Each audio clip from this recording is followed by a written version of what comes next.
Revenge is a dish best served cold, and the Montreal Canadiens served the Edmonton Oilers up last night after going 6-1-1 in their last 8 against the Oilers over the past 3 seasons. And not only going 6-1-1, having games where they got completely blown out. The Oilers scored over 7 goals in multiple games. I believe it was 3 or 4 of those games out of those 8 games that the Oilers scored over 7 goals or 7 goals. So the Habs tonight, they got their revenge. Their first game of the season in 2021 against the Edmonton Oilers, a team that always seems to have their number. The Montreal Canadiens absolutely thrived. What a game for the Habs tonight. What a defensive performance, offensive performance.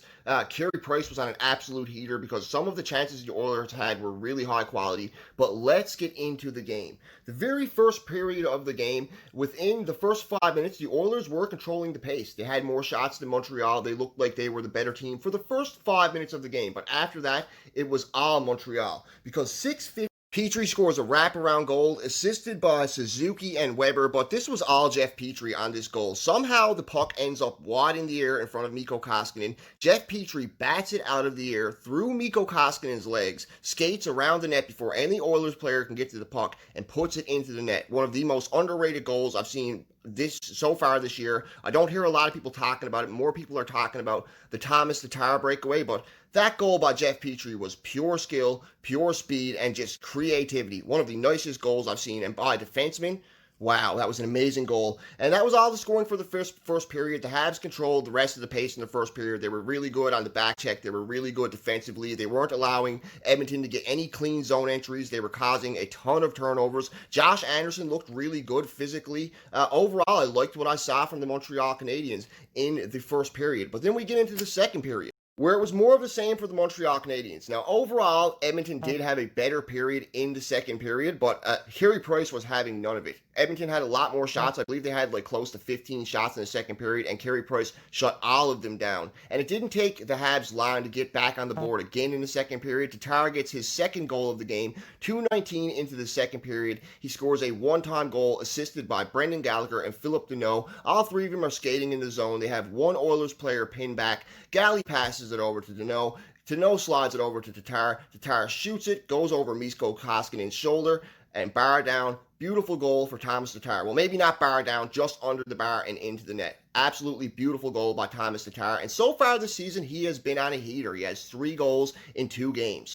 Then 7:27 into the second period, 7 minutes and 27 seconds, Jeff Petrie gets his second goal of the game. And I'm not going to lie, this was a fluky goal by Jeff Petrie. He comes just in, he's around the face-off circle, and he just releases a weak wrist shot towards the front of the net. And luckily for Jeff Petrie, there was a few bodies in front of Mikko Koskinen. It bounces off Ethan Bear's butt and goes in the net. And they immediately panned Ethan Bear, and you could see the look of disgust on his face.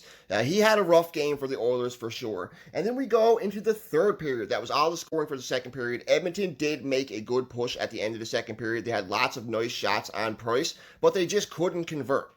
Then we go into the third period, and Jake Evans scores a shorthanded goal for the Montreal Canadiens.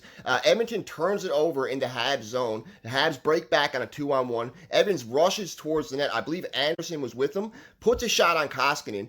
Misses the initial shot, but gets the rebound and puts the rebound back in. So beautiful goal by Jake Evans to start the third period. First goal of the season. And then after that, the Habs find themselves with another multi-goal scorer in this game. How many times could we say that last season? Not very often. Thomas Tatar, 9:47 into the period, gets his second goal of the game, a breakaway goal. He's flying up the ice. I can't remember exactly who it was. I think, it was Brendan Gallagher.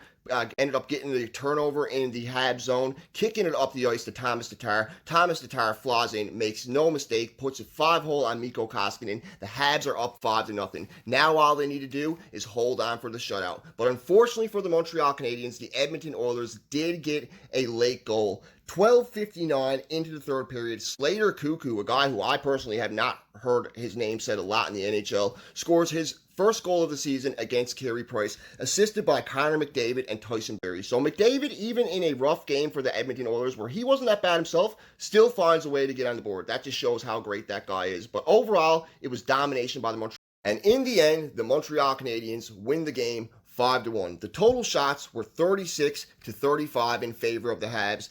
Edmonton won 32 faceoffs. Montreal only won 21 faceoffs, so they definitely need to clean that up a little bit. Edmonton had four penalty minutes, and the Habs had 6 penalty minutes. Montreal had 34 hits and Edmonton had 32 hits. And Carey Price had himself a game, stopping 34 of 35 shots with a non-71 save percentage. And on the opposite end, it was a rough game for Mikko Koskinen, but a lot of those goals, he couldn't fault himself. Maybe the Jake Evans one, he shouldn't have gave up that rebound, but overall, the Habs were just all over him in this game, and the Oilers' defense was very sloppy. Koskinen had a .861 save percentage, and he only stopped 31 of 36 shots. So yeah, it was a rough game for Edmonton and Mikko Koskinen in general. But overall, the Habs won the game 5-1, baby. Go Habs, go. Let's hope they win the next one against Edmonton on Sunday.